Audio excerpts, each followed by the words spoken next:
You're listening to the Intrepid radio program with Scotty Roberts. Intelligent Talk. Greetings, folks. Happy Monday evening. This is Scotty Roberts. You're listening to my show, the Intrepid radio program, right here on the Odyssey Radio Network. That's ODYSY1.com, and you can watch the simulcast in video and join the live chat room going on right now over on my YouTube channel. And that's youtube.com/Mr. Scotty Roberts. I want to thank you all for being here tonight. And if you missed yesterday's It's Sunday program, I had a little mishap and I cracked a couple of ribs, and I've got bruises all through my muscles here, so taking deep breaths sometimes hurts, so bear with my speech pattern today. And I'm doing a little better. I was on muscle relaxants all day yesterday after that morning show, and pretty much slept all day and slept all night. So I think I'm well rested. Just a little groggy, so bear with me. Not to continually air physical ailments and things like that, but it's a distraction for me, and hopefully it won't be a distraction for you. All right. And thank you for all the well wishes, by the way. Not much to be done. Just let it heal, is what the doc told me. So, and I don't have COVID. How about that? So let's move on with tonight's show. Before I get started, I want to talk about something that I've been having a long conversation with some people with on Facebook, social media. And it's really about all this, people bringing up the issue of slavery and the black blotches on American history, and why we should be so ashamed and angry about it. And my retort to that has always been, yeah, we have black blotches on our history. This whole series I am doing on the subjugation of the Native American peoples and the conquest of the American West is a blotch on our history.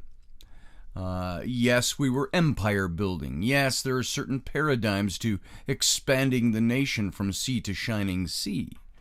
But the atrocities committed are a blotch on us. The reservation issue, even today, is still a problem. But we're starting to slowly progress out of that. And we are starting to slowly, as the Supreme Court did a few weeks ago, acknowledge the rights of the treaties, of the people living under those treaties. And so, without getting into all that detail, I bring this up when I say American history has its dark marks, but we are still the best place on earth to be. There is a lot of good to celebrate, while at the same time acknowledging that there was the bad.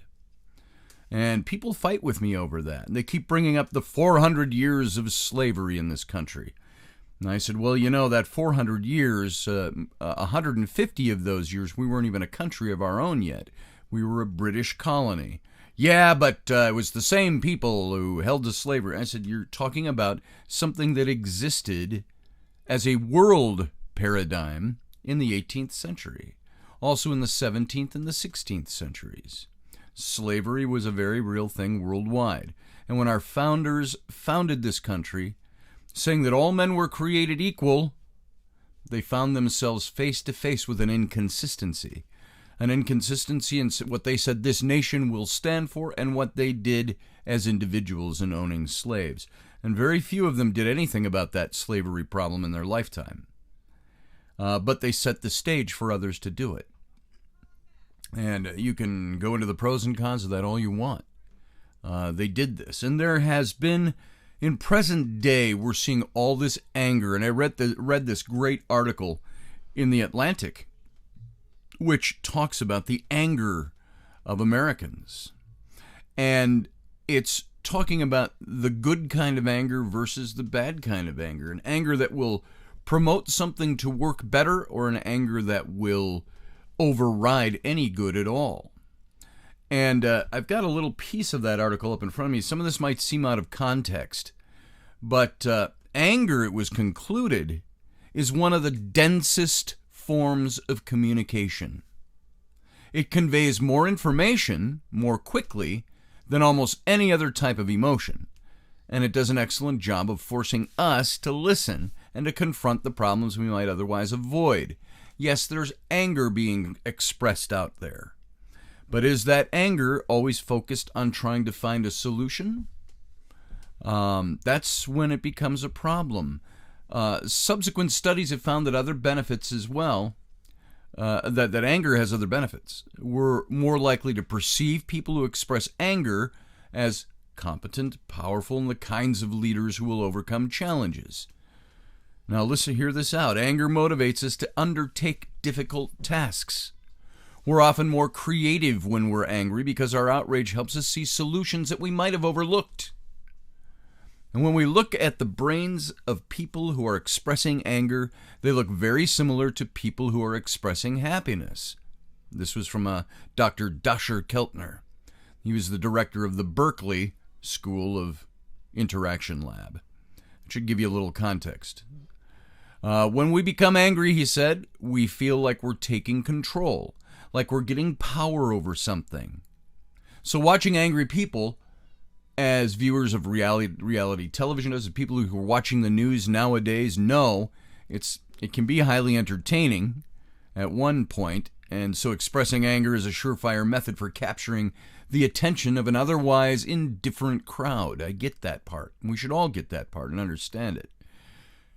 In the years after his survey, Averill watched as anger studies became the focus of academic specialties and prestigious journals. In 1992 alone, social scientists published almost 25,000 studies on the topic of anger. Then early in 2016, Averill, who had done one of these big studies, he was, and that's a little out of context for what I'm talking about, but it was earlier in this article. He was watching news broadcasts about the presidential primaries. And the election season had barely started and the Republican field was still overly crowded. You remember those days? Governor Nikki Haley of South Carolina, giving the Republican rebuttal to President Barack Obama's final State of the Union address, took a subtle jab at one of her party's candidates, a clownish figure the establishment hoped to marginalize. And she said, during anxious times, it can be tempting to follow the siren call of the angriest voices. We must resist that temptation, she said. Some people think that you have to be the loudest voice in the room to make a difference. That's just not true. Now, soon afterward, reporters swarmed Donald Trump to ask how he felt about such a public renunciation. And Donald Trump said this. He said, well, I think she's right. I am angry. That's what he told a CNN reporter. I am angry, and a lot of other people are angry too at how incompetently our country is being run. He said, as far as I'm concerned, anger is okay. Anger and energy is what this country needs. And as Averill, the one who had conducted one of these studies on anger, watched, he felt a shock of recognition. Everyone believed Trump would be out of the race soon, but Averill wasn't so sure. He understands anger, he thought to himself, and it's going to make voters feel wonderful. Now, America, folks, has always been an angry nation. We're a country born of revolution, combat, on battlefields, in newspapers, at the ballot box. It's always been with us from the start, this anger. What's the difference, though, between righteous anger and stupid anger, if you will? American history is punctuated by episodes in which aggrieved parties have settled their differences not through conversation, but with guns. Look at all the things we've been covering in the Native American story. And yet our political system was cleverly designed to maximize the beneficial effects of anger. The Bill of Rights guarantees that we can argue with one another in a public square, through a free press and an open court. The separation of powers forces our representatives in government to arrive at a policy through disagreement, negotiation, accommodation. Even the country's mythology is rooted in anger. The American dream is, in a real sense, an optimistic reframing of the discontent felt by people unwilling to accept the circumstances that life has handed them. So anger about things is a driving force. But recently, the tenor of our anger has shifted. It's become less episodic, more persistent. It's a constant drumbeat in our lives. Open up your Facebook page and tell me that isn't so. Look at social media. The only thing there is anymore is the expression of anger from one side or the other. And that anger is often directed less often at people we know and more often at distant groups that are easy to demonize. Unless, of course, you're talking about the president. To those who hate the president, he is the focal point of their anger. If he wasn't there, we wouldn't have these problems. All of our problems have occurred over the last 3 3/4 years because of Donald Trump, according to the angry people. Now, the far-off targets may or may not have earned our ire. Either way, they're apt to be less invested in resolving our differences. So the tight feedback loop that's observed has been broken. Without the release of catharsis, our anger has built within us, exerting an unwanted pressure that can have a dark consequence. The desire not merely to be heard, but to hurt those we believe who have wronged us. And we've learned a lot about anger over the last couple of decades. For all its capacity to improve our lives, it can also do great harm. The scholarship of Averill in his studies in the 70s and the 80s and his successors show how ordinary anger can be sharpened, manipulated, and misdirected, and how difficult it is for us to resist the process. So under certain conditions, the emotion can transform from a force that helps keep society knitted together into something that actually tears it apart. Lately, evidence of anger and its destructive power is everywhere. Remember the confirmation hearings just a couple of years ago for Justice Kavanaugh, in which the nominee and his Republican backers in the Senate denounced the proceedings in red-faced diatribes. Lindsey Graham, I don't like very much anyway, but he said, "This is the most unethical sham I've seen in politics. Boy, you all want power? God, I hope you never get it," he said. And on the midterm campaign trail, Attorney General Eric Holder offered a revision of Michelle Obama's high-minded credo from just 2 years earlier. "When they go low, we kick 'em," he said. "That's how this new Democratic is about." That's what he said. It's all about fight. It's all about anger. It's tempting to lay the blame for this devolution at the feet of the current president. Trump has vilified Democrats. Some say he's vilified immigrants. He's vilified the media. The left-leaning philanthropist George Soros. And that's, by the way the Atlantic pictures Soros, the left-leaning philanthropist. So we witnessed the real-world effects of such bellicose rhetoric. Pipe bombs were mailed to Soros. Several other prominent Democrats. A shooting in Pittsburgh left 11 people at the Tree of Life synagogue dead. Both accused assailants engaged in hateful online speech for undertaking their horrific acts, and they laid it at the feet of Donald Trump. Those attacks were perpetrated by violent extremists. But on both the left and the right, a visceral disdain for one's political opponents has become the common. Have you noticed that? The disdain for who you stand for has become common. I have a very dear friend. She might even be listening to this show. I had put up a photo that I have of the front of my house and the gardens and flying is the American flag, and then I've got a Trump flag on the other post. And I was told the picture's beautiful except for that damned flag, referencing the Trump flag. And my friend was denouncing Trump. Now, my friend is a pure-hearted person that I can find. She's seeking peace in her life. She's done a lot of work toward this end. She's about the peace narrative. But she can't bring that over into the Trump category. And I said to her, "Now, you have said many times that you trust me. You trust my insights. You love me as your friend. You find I am good-hearted and that I make good decisions based on common sense and that I'm intellectual at the same time and all these good things. But you've got to express your anger that I put up a Trump flag, that's my blind spot. or something. And so we're finding that on both the left and the right, this visceral disdain for one's political opponent has become commonplace, and that's the norm, and that's what drives all our communications. Like I've said before, I had a friend of 25 years, a real friend in real life.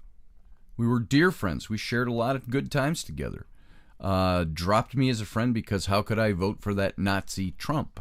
That kind of stuff. So in 2012, political scientists at Emory University found that fewer than half of voters said they were deeply angry at the other party's presidential nominee.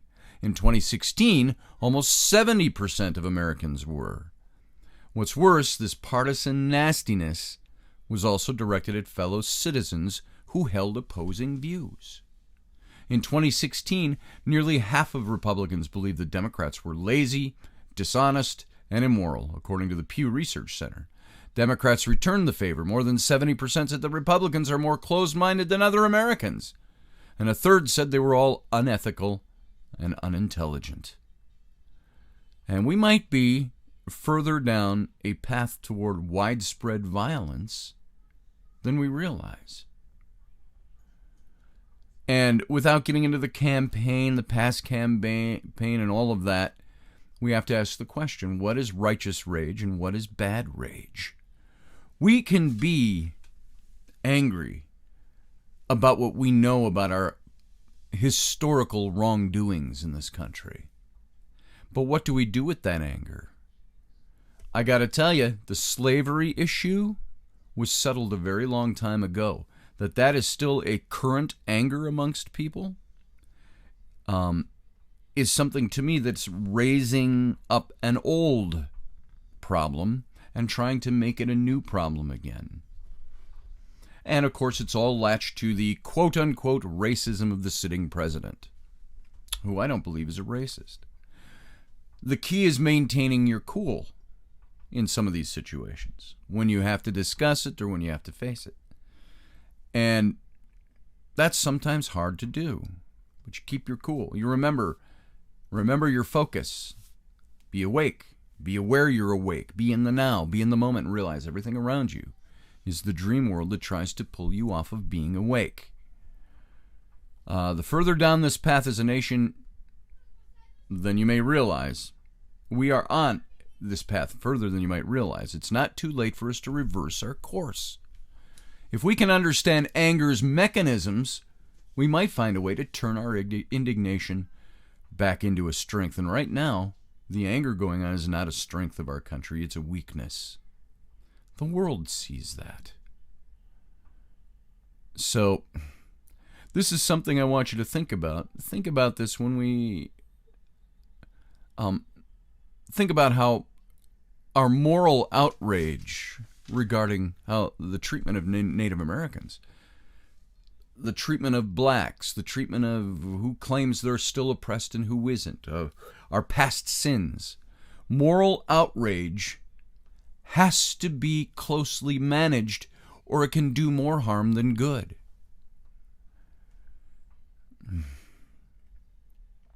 The thing people forget is that the political left were really the ones who preferred the policies and the politics of anger. It's the progressives who figured out that by helping people see injustice rather than just economics, that we become stronger. Movements don't emerge from small acrimonies. They require a sense that isn't just an individual who wronged us, but a system that must be reformed. If you can make it a moral crusade, you can win. But moral outrage has to be closely managed, or it can do more bad than good. Learning how to channel anger to useful ends is harder. For anger to be productive, at some point, it has to stop being anger. Victory often demands compromise. You have to know how to arouse passions to fuel the fight, and then how to cool everyone down so they'll accept the deal on the table. That's really how it has to work. So, there's a lot more to be said on this issue of anger, and I don't want to spend the whole first half on this, so we're going to quit there with this. But I want you to think about this. There's anger in our country right now. I believe there's some unmitigated, unwarranted anger. I believe that there is rage that comes out of just raging for people who don't even understand the issues. I think sometimes there's not enough anger on the part of, say, the rightists or the conservatives. There has to be an anger that's directed at the cause, not at the person. And I think that's where you can rise above this thing of mismanaged anger. In the Native American issue, I think there's a lot of anger. There's going to be a lot of anger out of your Native Americans for what happened and where they stand today and the precarious ledge that they're standing next to. We can acknowledge that, and then we can agree that there are things that can be done about it. It's like, I believe, and I'll say it again, I've said it several times already over the past couple of weeks, the Supreme Court decision a few weeks ago that recognized the sovereignty of the Creek Reservation, the Creek Nation, is a first big step in that. Maybe not the first, but it's a big step in that. So we're going to get into a little bit more of this now tonight. I want to get into where we left off with Captain Jack. And if you remember, I'll recap just a little bit. They were trying to draw Captain Jack into the fort. And they're discussing these things. Remember Meacham? He was one of the... why am I slipping in my words? Meacham was one of the representatives to discuss the peace treaty. So remember, General Canby had sent soldiers down to erect a council tent, and they didn't place it in the Rocky Basin, but instead closer to a sagebush flat that was in full view of the soldier camp. 2 days later, Jack sent a message to Alfred Meacham. He stated that he wanted to meet with him and his old friend, John Fairchild, who owned the nearby ranch. And Jack stipulated that they were not to bring General Canby or Reverend Thomas to these meetings. Meacham and Fairchild were puzzled by the request, but they went out to the council tent anyway with Winema and Frank Riddle. And the Modocs were there waiting, and Jack greeted the white men warmly. He explained that he didn't trust Canby, because Canby wore a blue uniform and talked too much about his friendship for Indians. His talk did not ring with truth, because he kept bringing his soldiers closer to the lava beds and Jack's people. As for Reverend Thomas, he was a Sunday doctor, Captain Jack said, and his holy medicine was opposed to the Modocs' beliefs. Now we can talk, Jack said. I know you, and I know Fairchild. I know your hearts, he went on, to explain how the soldiers had forced them to leave and flee from Lost River and take shelter in the lava beds. Give me a home on Lost River, Captain Jack appealed. I can take care of my people. I do not ask anybody to help me. I don't need your money. I don't need your supplies. We can make a living for ourselves.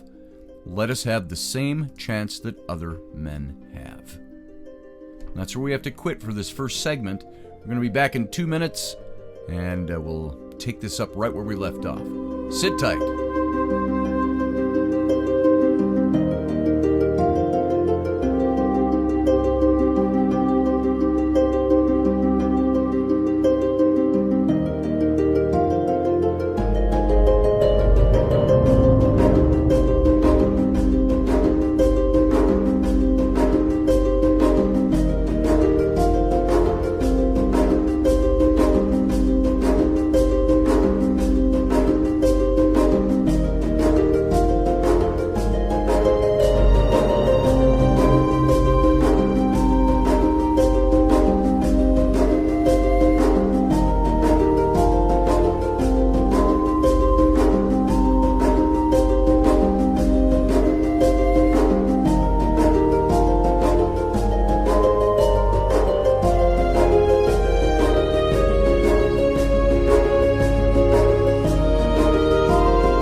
looking for a really awesome and amazing graphic designer? How about an illustrator or a photographer? This is Rainey Roberts, and I wanted to tell you how you can get my designer, illustrator husband, Scotty Roberts, to work for you on your project. Do you have an awesome self-published book but no cover, or even worse, a cover that really sucks? Do you need a kick-ass logo for your company or some f***ing awesome graphic designs for your ads or website? Then get in touch with my husband for the best f***ing awesome kick-ass design and illustration. He knows his stuff, and he's been at this for more years than I've been alive. Go to ScottAllenRoberts.com. That's Scott with 2 T's, ALANROBERTS.com to take a look at his online portfolio of work, or call 651-468-8115. Now go out and kick some ass with some kick-ass graphic design. Hire my dad so he can take me to Disneyland. All right, folks, we're back. Thanks for sitting on through that break. This is Scotty Roberts. You're listening to my program, the Intrepid Radio program, right here on the Odyssey Radio Network. It's ODYSY1.com. Come on over, join the live chat room with the other fellow Intrepheads over on my YouTube channel, where we have the video simulcast of this going on right now, and that's at youtube.com/Mr. Scotty Roberts. Now, we left off in this peace treaty that's discussions that are going on between Captain Jack and Meacham and others from the appointed by the government to discuss peace treaty. Captain Jack just said, just give us the Lost River area. We can make a living for ourselves. We don't need your stuff. Let us have the same chance that other men have. Meacham pointed out that Lost River was in Oregon, where the Modocs had shed the blood of white settlers. The blood would always come up between you and the white men, the commissioner declared. Jack sat in silence for a few minutes, and he said, I hear your words. Give me this lava bed for a home. I can live here. Take away your soldiers, and we can settle everything. Nobody will ever want these rocks. Give me a home here. Meacham replied that the Modocs could not stay in peace in the lava beds unless they gave up the men who committed the killings on Lost River. They would be treated fairly, he promised in court. And I want to say, yeah, they'd be treated fairly. They'd have a fair trial after which they'd be hung. Who will try them? Jack asked. White men or Indians? White men, of course, Meacham admitted. Then you will give up the men who killed the Indian women and children on Lost River to be tried by the Modocs? Meacham shook his head. The Modoc law is dead. The white man's law rules the country now. Only one law at a time lives. Will you try the men who fired on my people, Jack continued, by your own law? Meacham knew, and Captain Jack knew, that this could not be done. The white man's law rules the country, the commissioner repeated. The Indian law is dead. That's his answer to that. If you want to try my men for killing your soldiers and some of your settlers, why don't we get to try your men for killing our women and our children indiscriminately? So the white man's laws are good for the white man, Jack said, but they are made so as to leave the Indian out. No, my friend, I cannot give up the young men to be hung. I know they did wrong. Their blood was bad. They did not begin. The white man began first. No, I cannot give up my young men. Take away the soldiers, and all trouble will stop. The soldiers cannot be taken away, Meacham replied, while you stay in the lava beds. Grasping Meacham's arm, Jack asked imploringly, Tell me, my friend, what am I to do? I do not want to fight. The only way now to peace is to come out of the rocks, Meacham told him bluntly. No peace can be made while you stay in the lava beds. You ask me to come out and put myself under your power, Jack replied. I cannot do it. I am afraid. No, I am not afraid, but my people are. I am the voice of my people. I am Modoc. I am not afraid to die. I can show Canby how a Modoc can die. And both men knew that there was nothing more to be said. They were at a stalemate. an impasse. Meacham invited Jack to return with him to the soldier camp and continue their discussions with General Canby and the other commissioners, but Jack refused. He said he must first counsel with his people and that he would let the commissioners know if there was any more talk to be done. And that's precisely where we left off on Friday. So now let's get into the continuing material on this. When Meacham reported to General Canby that Captain Jack would never give up Hooker Jim's band and therefore would not surrender at all, and would not surrender the lava bed stronghold without a fight, Canby decided to give any Modocs who wished to leave one more opportunity to do so. Next day, he sent Winema to inform Jack that any of his people who wanted to surrender could return with her. And while Winema waited, Captain Jack called a council. Only 11 Modocs voted to accept Canby's offer. Hooker Jim, Shanchin John, and curly-headed Doctor all spoke strongly against surrender. They accused Canby and the commissioners of plotting treachery against them, and they were right. The meeting ended with a threat from Hooker Jim's followers to kill any Modocs who tried to surrender, their own people. And that evening, as Winema was riding back to Canby's headquarters, a young Modoc named Weum, Weum, W-E-U-I-M, Weum, who was related to Winema, halted her a short distance along the trail. He warned her not to come to the Modoc stronghold again, and to tell her white friends not to meet his people in council again. Hooker Jim's followers were planning to kill everyone who was against them, Weum said. And Winema rode back to the army camp, but she was afraid to pass the warning on to anybody other than her husband, Frank Riddle. However, he went immediately to headquarters and informed the commissioners of the warning. None of them believed it was anything more than angry talk. The anger talk. In the lava beds, however, the angry talk against the white peacemakers grew stronger. This is the anger we were talking about in the first part of the show. On the night of April 7th, Hooker Jim and his followers decided to have a showdown with their chief. Some of them suspected Jack of being on the verge of betraying them. Shanchin John opened the council with a bitter speech, and he said this: "I have been trapped and fooled by the white people many times. I do not intend to be fooled again." It's the old saying, fool me once, shame on you, fool me twice, shame on me. He accused the peace commissioners of trickery, of playing for time, while the army brought in more soldiers and more guns to fight against them, the Modocs. And when they think there is enough men here, they will jump on us and kill the last soul of us. Black Jim spoke next. "I, for one, am not going to be decoyed and shot like a dog by the soldiers.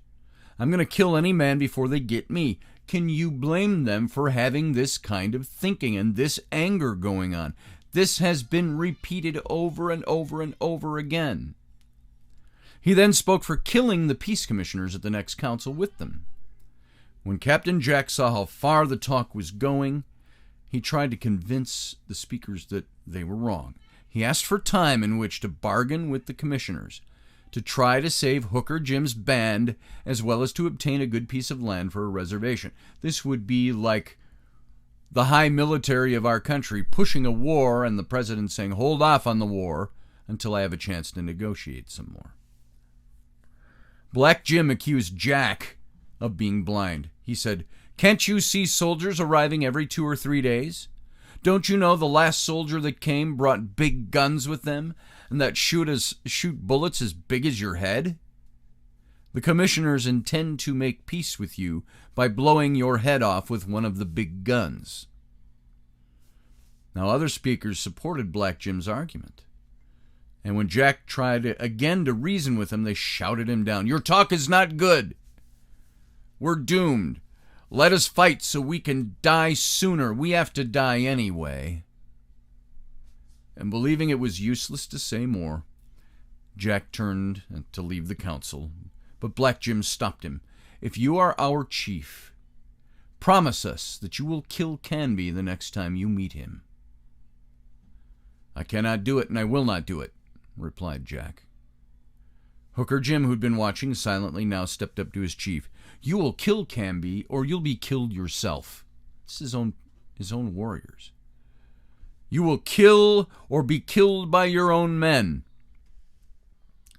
Jack knew that this was a challenge to his chieftaincy. But he held his anger in. He says, "Why do you want to force me to do a coward's act?" "It's not a coward's act," Hooker Jim retorted. "It will be brave to kill Canby in the presence of all those soldiers."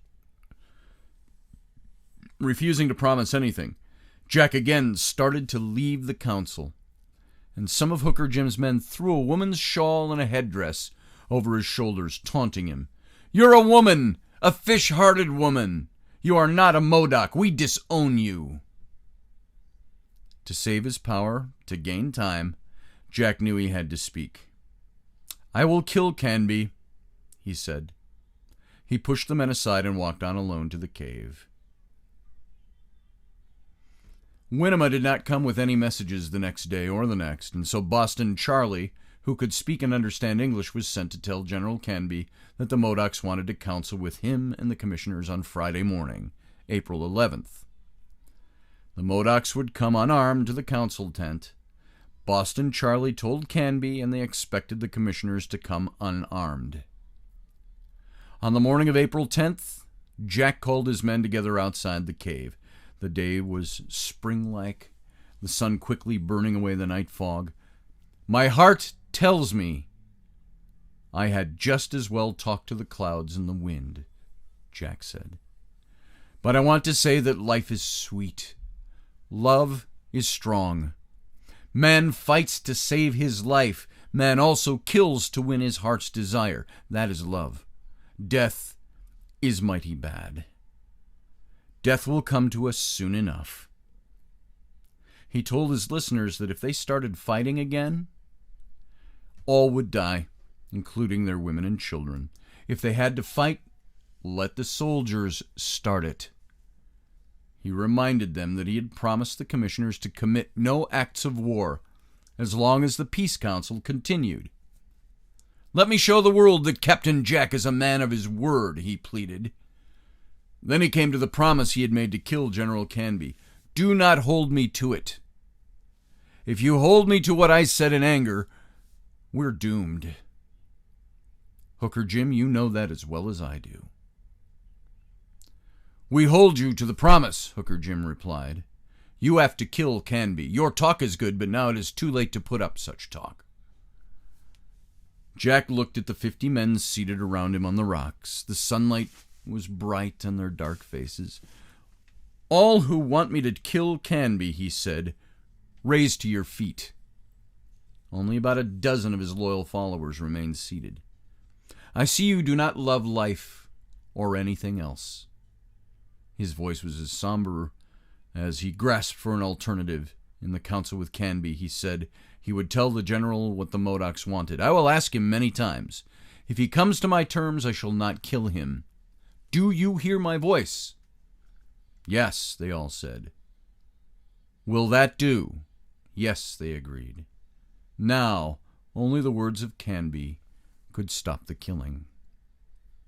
So now it's Good Friday of 1873, April 11th, 1873. Dawned clear. There was a chill breeze that were fluttering the canvases of the council tent, which still stood between the soldier camp and the lava bed stronghold. Captain Jack, Hooker Jim, Shunchin John, Ellen's Man, Black Jim, and Shack Nasty Jim, I still love that name, Shack Nasty Jim, reached the council ground early, and one of them built a fire of sagebrush to keep warm while they waited for the commissioners to arrive. They had not brought their women this time. None had brought a rifle either, but all had pistols concealed beneath their coats. The commissioners were late in arriving. Winema kept warning them not to go. But soon after 11 o'clock, General Canby and Reverend Thomas appeared on foot. Behind them on horseback were L.S. Dyer, Alfred Meacham, Winema, and Frank Riddle. Accompanying the commissioners and the interpreters were Boston Charlie and Bogus Charlie, who had gone into camp to meet with them. Both Charlies carried rifles carelessly slung. None of the commissioners had any arms showing. Meacham and Dyer carried derringers in their coat pockets. Canby brought along a box of cigars, and as soon as he reached the tent, he gave a cigar to each man, using brands from the sagebrush fire. They lighted up, and they sat on stones around the fire, smoking silently for a few minutes. It's a great way. You get a good cigar, and you want to talk. That's the great way to start. So as Frank Riddle later remembered, Canby made the first speech. He told them that he had been dealing with Indians for some 30 years now, and he had come there to make peace with them and talk good, and that whatever he promised to give them, that he would see that they got it. And if they would come and go out with him, that he would take them to a good country and fix them up so that they could live like the whites live. Now Meacham spoke next, opening with the usual preliminary remarks about the great father in Washington sending him there to wipe out all the blood that had been shed. He said that he hoped to take them to a better country where they could have good houses, plenty of food, clothing, blankets.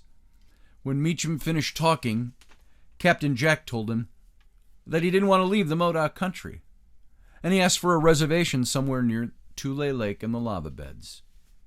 He also repeated this previous demand that the soldiers be taken away before they talk peace. Apparently Meacham was irritated by Jack's repetitious demands, and he raised his voice. "Let us talk like men and not like children." He then suggested that these Modocs who wished to do so could remain in the lava beds until a reservation was found where they might live in peace. Now Shanshan John, who was seated about 10 feet in front of Meacham, spoke angrily in Modoc, telling the commissioner to shut up. STFU. There it is. At this moment, Hooker Jim arose and strolled over to Meacham's horse, which was standing to the side of the commissioner. Meacham's overcoat was draped over the saddle. Hooker Jim took the coat, put it on, and buttoned it up, clowning a bit as he walked in front of the fire. The others had stopped talking. They were watching him. "You think I look like Meacham?" he asked in broken English. Meacham tried to make a joke of the interpretation. He offered Hooker Jim his hat. "Take it and put it on, then you'll be Meacham." Hooker Jim stopped his clowning. "You keep a while. Hat will be mine by and by." That's a warning if I ever heard one. Canby evidently understood the meaning in Hooker Jim's words. He quickly resumed the parley by saying that only the great father in Washington had the authority to send the soldiers away. He asked Jack to trust him. "I want to tell you, Canby," Jack replied, "we cannot make peace as long as these soldiers are crowding me. If you promise me a home somewhere in this country, promise me today. Now, Canby, promise me. I want nothing else. Now is your chance. I am tired waiting for you to speak." Now Meacham sensed the urgency in Captain Jack's voice.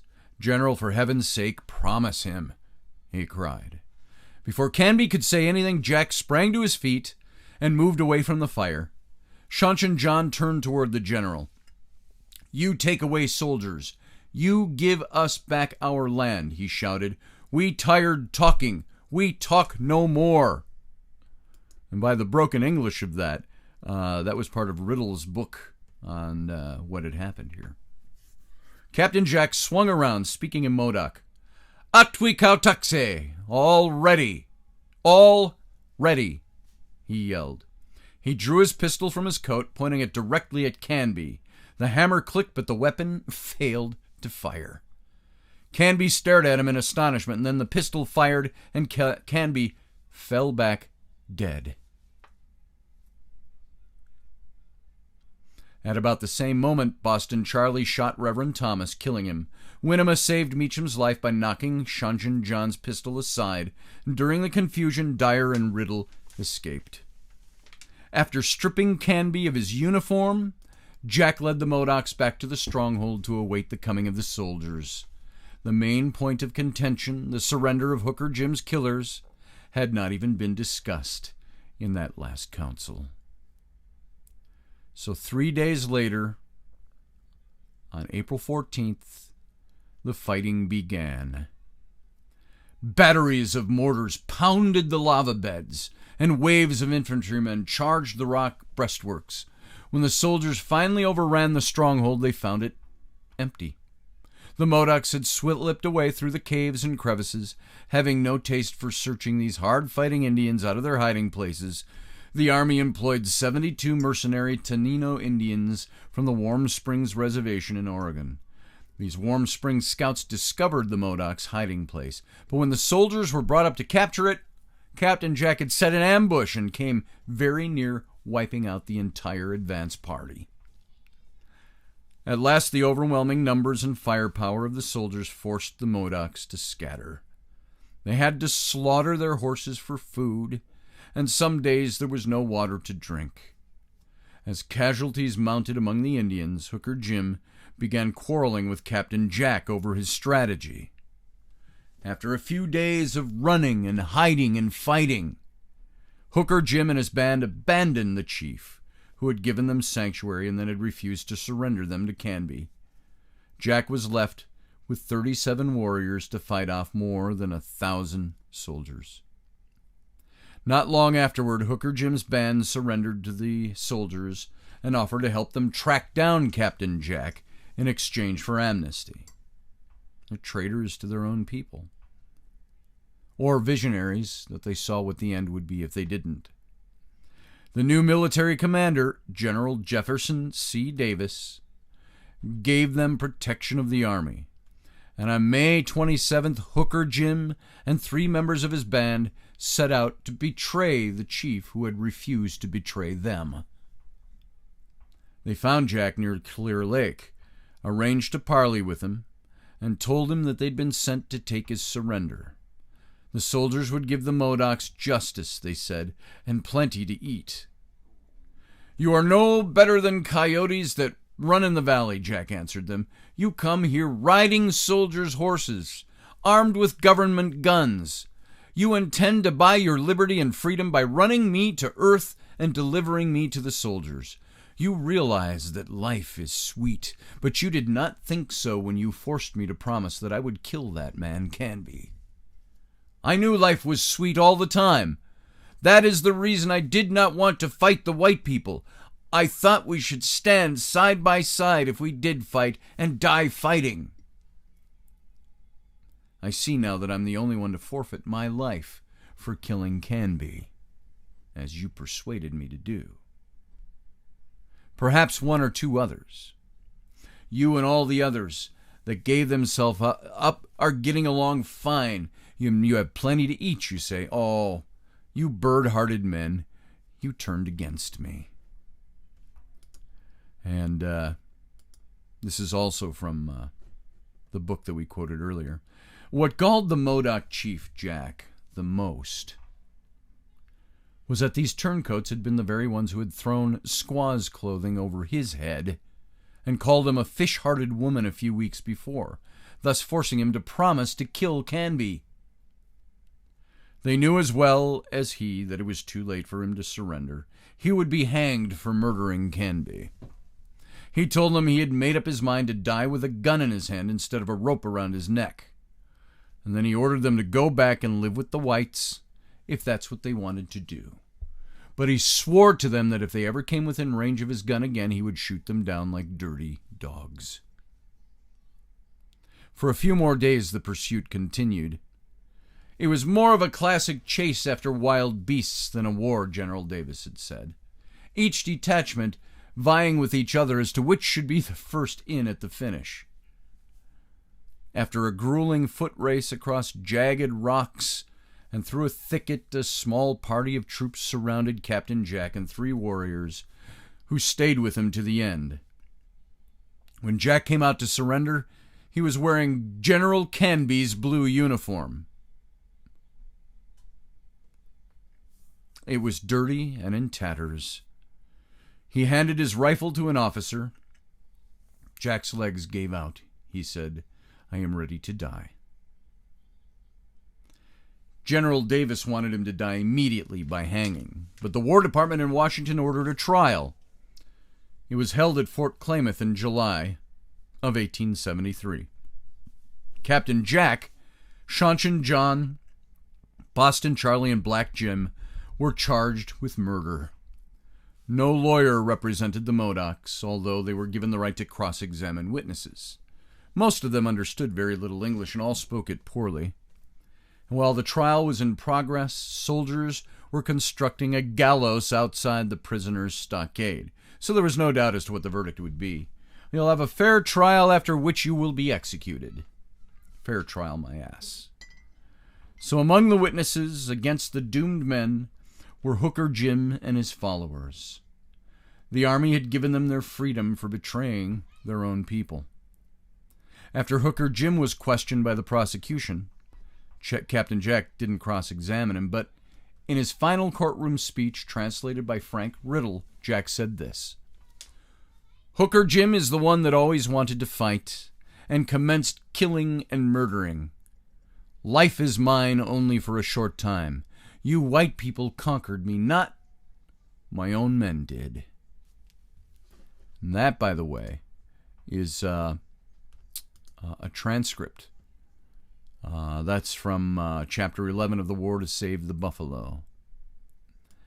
And Captain Jack was hanged on October 3rd.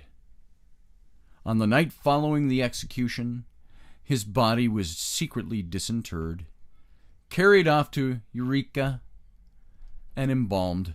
A short time later, it appeared in eastern cities as a carnival attraction. Admission price 10 cents to view the corpse of Captain Jack. As for the surviving 153 men, women, and children of the Modoc, including Hooker Jim and his band, they were exiled to Indian Territory. 6 years later, Hooker Jim was dead, and most of the others died also before 1909, when the government decided to permit the remaining 51 Modocs to return to an Oregon reservation. And that is how the Modoc War, if you will, ended. Captain Jack was a man who wanted nothing but to live in peace, but he was willing to commit violence for the sake of his people, if that's what he must do. And they forced his hand to kill General Canby, which he did. And the white court tried him and executed him for that crime. Not much of a trial. They didn't really need one for what they were doing. So there's the story of Captain Jack. And I hope you take it to heart and learn more about our history and what we did to gain the land that they owned. That's something to be angry about, but a righteous anger. Let's end there. We'll see you in 23 hours. Sit tight. We'll be right back. Tomorrow night we're going to talk about the war to save the buffalo.